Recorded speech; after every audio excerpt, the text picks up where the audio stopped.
they say, the more the merrier. He said it! He said it! Now what the did I just watch there? Genuinely, I'm trying to put into words what I'm feeling right now, but every time I do, it just kind of devolves into this low screeching sound. So let's just get into the video, I guess. And also a quick thank you to everyone under my Princess Melissa versus Boss Toddler debunk for helping me get a better grasp of where Princess Melissa scales in terms of power scaling. Now I can tear this video a new one more accurately, thank you. Before I get into my bitching, I want to give Death Battle some honest to God props. They actually corrected something major that I criticized them in the Melissa versus Boss Toddler debunk. They said up front that all official material was included unless it was contradictory or it was a mistranslation of some sort. I still disagree with the outcome of the episode, but it's nice that they included that up front so that no one was confused. Also, I'm going to do the Cat Noir section first because I like him more. Then there's the big ones. Like Mr. Jeffrey the Giraffe, the world's toughest boxing giraffe, and his catchphrase, float like a dragonfly, sting like a scorpion. This is going to be a big trend this episode. They're going to bring up a lot of stuff for Cat Noir, maybe for Cidy too, but mainly Cat Noir. And then just not use it. And yes, I know they included a few alternate scenarios, and yes, they are all very cool, but why weren't they used in the main scenario? Oh, and then there's Sir Grover Goat, whose hypno chain can turn the goats into walking goat zombies. And they didn't even use it in the actual fight. Alternate scenario. I don't care about alternate scenarios. I wanted to see it in the actual fight. There's one guy in the comments that really loves bringing up these black boxes in the corner, which, okay, yeah, we knew it was a black hole. We've known it's a black hole for a while. This doesn't confirm anything. The mustachioed ringmaster Herman Bing, whose leather whip hit and damaged 77 elephants all at once. an instant. That's probably the worst feat you could have picked for Herman Bing. I gotta be honest with you. Which, not to mention, that's not even the most powerful feat that Herman Bing has. Herman Bing has literally whipped Boss Toddler and Jeremy in the form of clowns. He's also whiplashed 77 normal clowns and gave them concussions, and he also whipped an elephant, a zebra, and a lion all at once. And guess what? Gave them severe concussions. We'll talk about feats more when it comes to Barry Barracuda scaling. But yeah. Cat Noir's team, aka the Kwame Crew, is very villainous and work for Cat Noir and do their job. It's mostly made up of animals, but some are humans. It's kind of crazy that they didn't bring up any of the actually powerful ones. For example, the Evil T-Rex, Dr. Gerald, which is empowered by Chemical A, which gives him red gladiator armor. Or the final boss. Samuel Slytherin, the giant yellow snake from Boss Toddler back in Biz Season 8, which was so close to defeating Boss Toddler. Or the leader of the Red Legion, Red Feather, who is very close to defeating Fire Jim, who's very powerful. And I could go on. Cat Noir has members of his Kwame Crew. They're stated to be the strongest member of the Kwame Crew. Meanwhile, this guy has freaking giant snakes and dinosaurs working alongside him. Even that random Prince Horse guy from the Business Rush Season 3 was stated to be the strongest member of the Kwame Crew. And then Brancis is later stated to be the best member of the Kwame Crew. And this is all after Samuel Slytherin from back in Business Season 8, or Dr. Gerald from the Business Rush Season 2.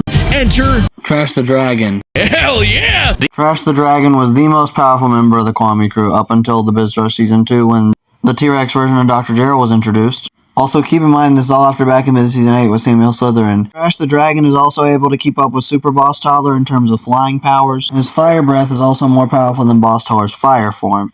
And then Jeremy says this iconic line: when dragons accelerate through time, they destroy space, destroying all color and life. And since Trash the Dragon can fly that fast, that means he would have to have immeasurable speed to keep up with Super Boss. Come on, he has friends. I mean, he's a misogynist. How is Cat Noir more tolerant than the people in my comment section? That is crazy. But what about Barry Barracuda?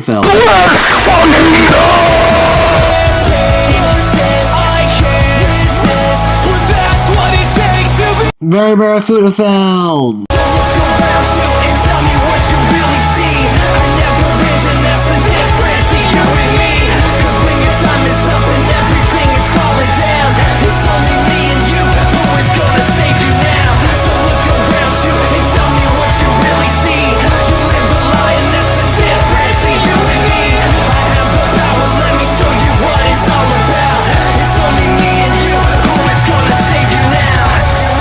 Kwame Crew they seem simple, but they're led by an elite, multi-talented duo.